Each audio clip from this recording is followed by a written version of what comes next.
NHL regular season recap tonight, 99, just 6 games tonight, the first of which between the Senators and the Flyers. This is the second of 2 back-to-back games for Philly, both of which I could have gone to, and I'm pretty bummed I didn't go to either because they were both pretty good. The Senators win this one, though. Flyers go 0-2 on their back-to-back homestand. Zamula scores twice in the first to make it 2-0 Philly. In the second, though, McEwen, Farabee, and Stützle all score, making it 3-2 Philly after 2, but it all kind of falls apart from there.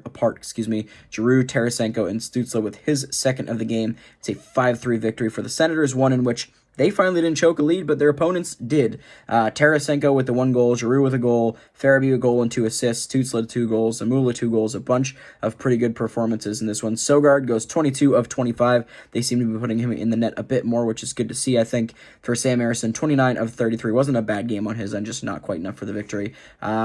Kind of similar to every other game Ottawa's had recently. It's a big win, despite the fact they're winning. I don't really know how much they're playing for at this point, but momentum is momentum, a win is a win, and we'll see what happens here for the Sens moving forward. The Wild visiting Carolina, and this was Kaprizov and Gustafsson versus the world in this one. Martin H. scores to make it 1-0 early. Kaprizov gets his first of the game to tie it at 1. In the second period, Kaprizov gets the only goal of the frame, making it 2-1. In the third, Carolina ties it once again. Michael Bunting, his 10th of the year. It's 2-2, but then Eriksson Ek, Kaprizov, and Middleton all score to make it a 5-2 victory for the Wild. Both of those final 2 goals, I should say, both empty netters for Minnesota. Kaprizov, of course, completing the hat-trick effort. And Philip Gustafsson, 40 of 42 saves. This was one of, if not his best games of the year that wasn't a shutout, of course. Antti Ranta, meanwhile, just 14 of 17. Not good enough from him whatsoever. His team was the much better of the two, but you need a couple more saves. He didn't give them tonight, and it ends up in a victory for Minnesota.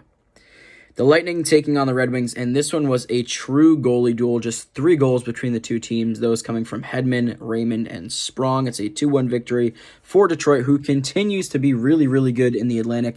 They have fallen down to 5th, but still performing quite well. Daniel Sprong, the first star in this one. Alex Lyon, the second. Andrei Vasilevsky, the third. Of course, I think the goalies should be stars 1 and 2, but that's just me. Alex Lyon goes 27 for 28, a .964 save percentage, and the win. Andrei Vasilevsky, 33 of 35. For a .943 in the losing effort, but a very good performance from him as well. The Dallas Stars on their second half of a back-to-back visiting Long Island in the Islanders' debut of Patrick Waugh, and it looked to be in doubt for a bit there. Alex Romanov scores in the first, making it 1-0, but Robertson and Lundqvist both score in the second, making it 2-1 after 2. But just over 5 minutes in, Hudson Fasching scores his 3rd of the year, knocks us up at 3, and we have no more goals until the overtime where Bo Horvat, scores a beauty for the game winner. Backhand shelf where mama hides the cookies. It's a 3-2 overtime win for the Islanders, who needed one in a pretty bad way. They've had a rough little stretch. Of course, they get the coaching buff, and that pays off for them tonight. Sorokin had a fantastic game, too. He also goes 40 for 42, much like Philip Gustafsson. Scott Wedgwood wasn't bad in this one. He played both ends of this back-to-back, which is always a little tough.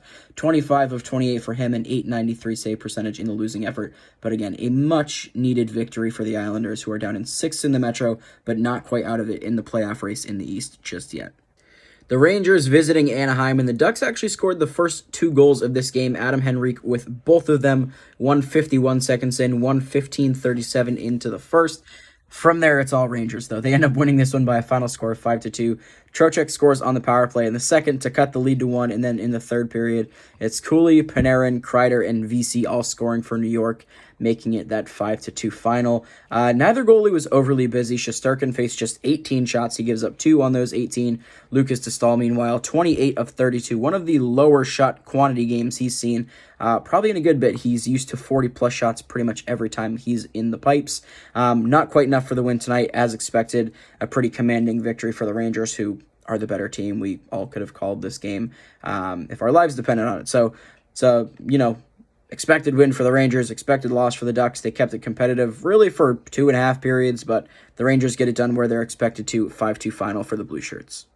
The final game of the night here, the Leafs taking on the Seattle Kraken, and after looking pretty for a while, the Leafs actually looked pretty good in this one. Austin Matthews opens the scoring, his 38th of the year already.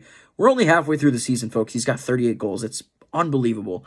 In the second, Nick Robertson makes it 2-0. Jordan Eberle, with about 6 minutes to play, makes it 2-1. A little bit of a, anxiety-ridden third period for Leafs fans, but They hold the lead. Ilya Samsonov only faces 4 shots in the third, and Jake McCabe scores with about 20 seconds to play to make it a 3-1 final for Toronto. Joey Daccord wasn't busy in this one either. A pretty low shooting game all around. He stops 23 of 25. Samsonov, again, not very busy in this one. 6 shots in the first, 7 in the second, 4 in the third, 16 of 17 for him, a .941 save percentage, and a confidence-building game for him that he probably needed quite a bit. But nonetheless, it's a much-needed win for the Leafs. The Kraken continue to start sliding down the standings after their huge run that they went on a few weeks back. It's not looked good for them lately. This is one they would have liked to have had and at least get a point out of, but not the case tonight. The Leafs get a big one, 3-1, and that's going to be it for NHL regular season recap night 99. We'll talk to you guys tomorrow for night 100. We're there.